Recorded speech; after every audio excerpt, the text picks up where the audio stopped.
Welcome everybody. Today what I want to look at is some single stick combinations. Partly this can be done just for coordination, getting used to handling the weapon, whether it's a stick or a sword or whatever found weapon you want to play with.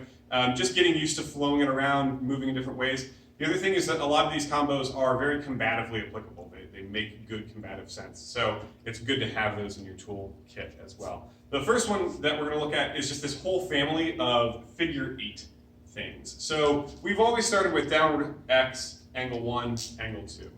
Downward, downward. And I'm making an X in the air. Sometimes you'll hear this called X strike. But we also call it downward figure 8, because if I had a figure 8 pattern and I'm laying it on its side, it's downward, downward, downward, downward, downward, downward, downward, downward. So this is downward figure 8. The next one is called upward figure 8, and now I'm just tracing it the opposite way. So this is an uppercut and an uppercut. Uppercut, uppercut, uppercut, uppercut. Upward figure 8. And then the third version is called flat 8. I go horizontal, turn it over, horizontal.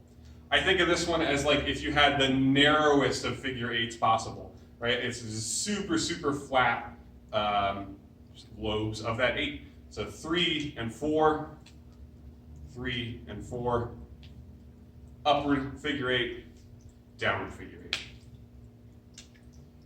The other thing to play with these is we often start off with these really nice big open strikes, right? I go downward, really carry it through, downward on the other side, downward, downward.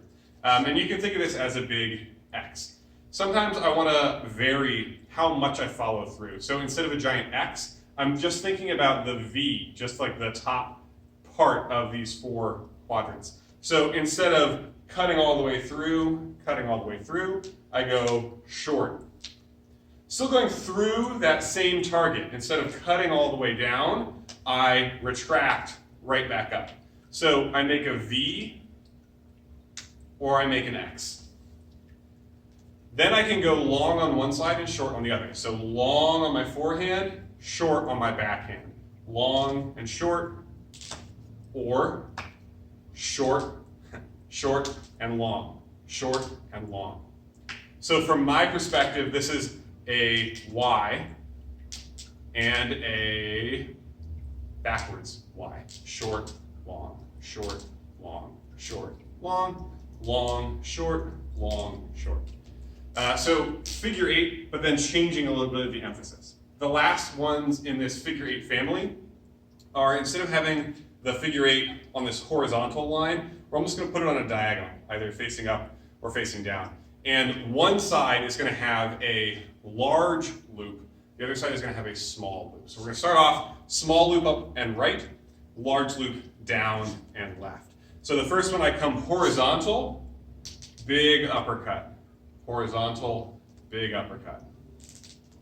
So you can see I've got a small loop over here, a large loop down on this side.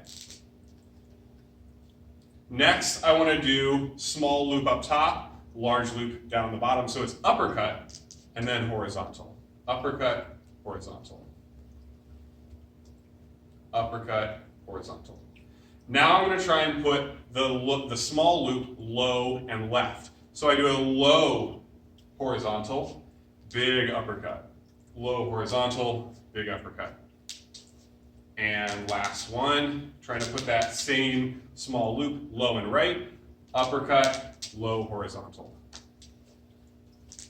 So these low shots you can think of as hitting down to a knee. These uppercuts I like to think of trying to slit all the way from knee up through the navel. So really big exaggerated shot this way. So all of those different small loop, high, low, left, right, all that good stuff. Again, just different ways of practicing coordination with whatever weapon you've got.